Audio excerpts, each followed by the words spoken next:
piningot ni teacher. Sabi ko nga, nung bata pa ako, ano pala, nung panahon ay, ano pala, Mas maganda pala yun. nakakatulong pala Pagpingot, no? Pilipino. Buksan yun. Yun ang buksan.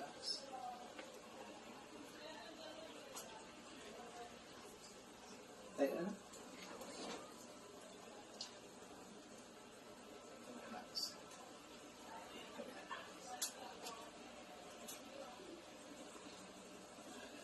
Dito. Sumakit to. Dito. Close. Sige. Dito po. Ah. Hindi ka na magbuhati. Relax. Maligod lang ito.